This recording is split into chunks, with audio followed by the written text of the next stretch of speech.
Good morning! Happy Sunday! Ayan, today is Hilata time. Pero ako, working ako, tapos si Daddy Hilata time. Sis! Hilata time. Nanonood siya ng Wonka. Ayan. Paborito ko din yun eh, kaso wala akong time manood, gawa ng may mga tinatapos akong work. Hi, Spa! Ay, si ano po? Ala, ba't nagluluha na din si Sugar? Hello, Sugar. Nagluluha si Sugar, yung mata niya. May sakit kasi si Spice eh. Naku, huwag ko naman nahawa ni Spice. Tingnan ko nga, tenga mo. Okay naman. Ayan, ito, nag-ready kami ng mga ilang ipapadala kay ate. Kasi birthday ni, Peter, yan. Luto tayo, guys. Ito, mga nakuha namin to sa Tagaytay. Ano yun? May naglalarong bata. Ano yan? Sugar cute. Nagano kami guys nito. Ito galing to sa Tagaytay. Hinarvest doon. Masarap to eh. Yung parang lagkitan siya. Tapos, ayan. Kamatis. Bumili si Daddy. Talong. Kangkong. Okra. Ayan. Bawang. Kasi tayo ay magluluto ng sinigang. May binili kasi kami na buto-buto sa may sa Tagaytay. Nung pumunta si Daddy JL sa Mahogany. So, ito yung lulutuin natin. Ulam na namin to guys hanggang mamayang gabi. Ayan. Yan. Ito ay aking ipi-pressure cooker muna. Timbahay tayo ngayon, guys.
Malambot na yung ating ating gabi, kaya nilagay ko na yung ating karne.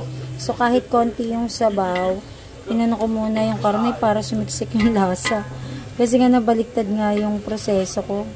Gawa ng nakalimutan ko ilagay sa pressure cooker yung yung gabi. Pakulang ko lang ng konti. Tapos lagyan ko ng sabaw, timplahan din. Voila, tapos ang ating sinigang.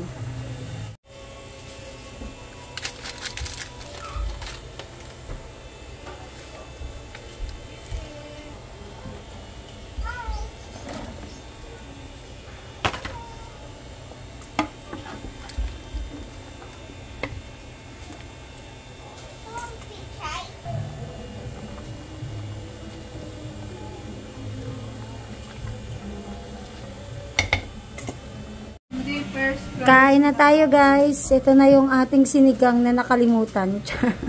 Yan, kain tayo guys. Pananghalian namin. Hi guys. Late notice. Ayan. Na-late ako mag-vlog. Gumagawa ako ng soft gel ko. Ayan. Nag-start na ako. bumili na lang kasi ako ng mga gamit ko. Ayan, ito sa UV para mapadikit natin yung soft gel, false nails. Tapos, ayan, bumili ako nito. Tapos, yung iba kasing tools, katulad nito, pwede siya sa power bank. Tapos, ito yung iba kong mga gamit. Ayan, dyan, nakakalat. Kasi ongoing ako. Mas nakakatipid kasi ako pag ako na lang ang gagawa ng nails ko. Ayan, bumili na lang din ako ng iba kong mga ayan, pang deco, ay pang design, Ayan. Ayan, ongoing ako. Mamaya papakita ko na lang sa inyo. Basta ang first step ko dito is, nilinis ko yung nails ko, tinanggal ko yung cuticle, tapos hindi ko masyadong brinash kasi manipis na yung kuko ko, hindi ko masyadong ginanito or ginamitan ng grinder kasi manipis na nga. Tapos nilagyan ko ng primer, ang gamit ko ito na primer, Rika Air Gel. Tapos pagkatapos nun, yung mga false na kuko, ito yung gamit ko, soft gel tips. Ayan, ang ganda nito, sobrang lambot, nag-a-adjust yung kuko nyo.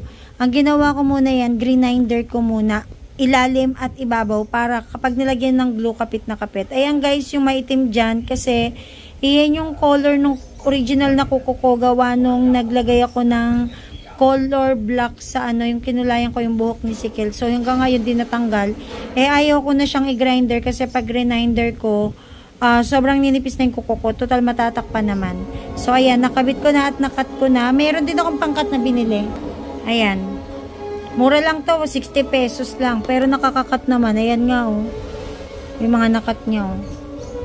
Ayan. So, ngayon, nasa stage na ako na pinapile ko na siya. Sinishape ko ng maayos. Tapos, lalagyan ko na ng nail polish. Ayun, next step. Dahil ito na siya. Ang gagawin natin ay...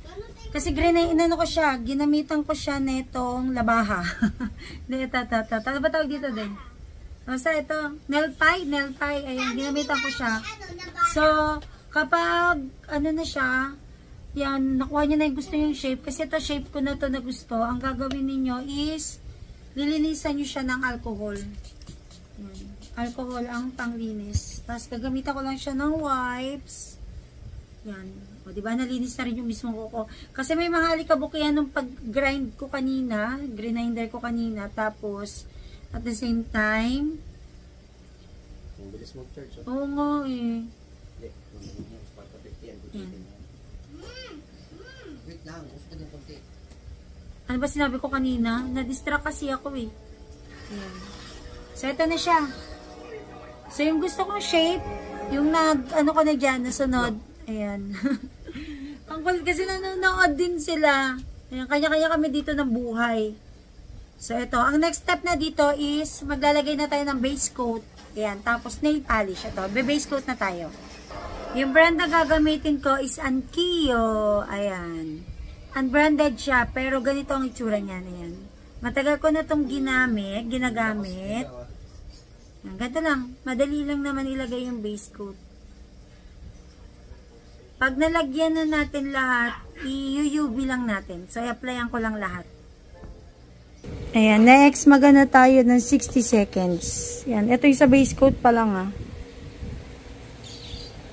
Ito yung napili ko na nail polish na gagamitin ko, yung Bobby Nails na gel polish. So, yung medyo may yellow background ko nunod kasi si Daddy. Nanonood daw siya ng Aquaman. Ayan. So, ang unang pag-apply natin dito, ayan, ilalagay nyo kagad siya sa UV.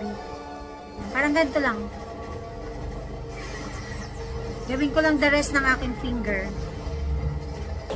Ayan, ito na guys. Nalagyan ko na lahat. Dapat tigasin ko lang sa sa UV ko lang. Ito na guys. First coat.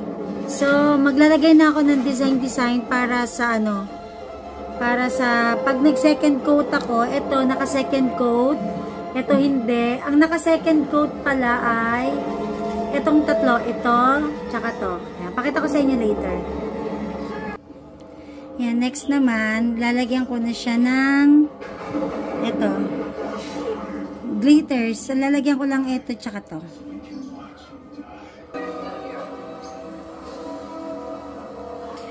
Binili ko ano lang, maliit lang kasi para sure na mauubos ko. So, ito, pinaka-tip.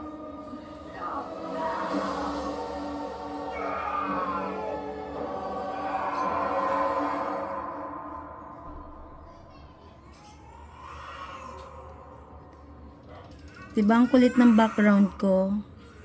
Kasi nanonood si Daddy. Ay, hindi ko alam kung maganda sa camera.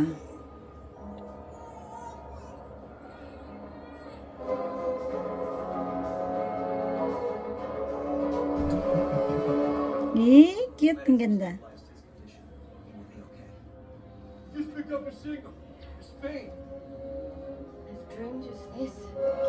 Yan. I-UV ko lang siya. Then, meron ako guys na itong stock drill glue. Ito, ang purpose na ito gagamitin mo kung gusto mo maglagay ng mga gems. So, maglalagay ako ng flower. Ito. Ayan. White ang ilalagay ko kasi parang feeling ko yun lang yung maganda. Or hindi ko din sure kung maganda lagyan ng flower. Pero tatry ko na lang din.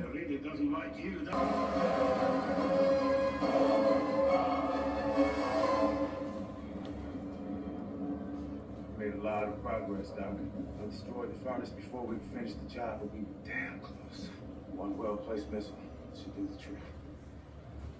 Here, these will lead you straight to Cordax. Ano siya? So, parang for me, okay na to. Hindi ko nalalagyan. Parang gusto ko nalagyan ng sticker, pero kanina napapaisip kasi ako eh. Parang sabi ko parang okay na siya. So, next, lalagyan ko na ng top coat. Ayan. Hindi rin siya branded. Pero ito na yung pinaka-last part. Ayan guys, so tingnan nyo yung comparison. Ito yung dating aking nails. Kasi nga naglagay ako ng hair colors sa icicle. Ayan. Tapos ito na ngayon yung aking kuko. Ayan. So mas malinis na siyang tingnan. Ayan.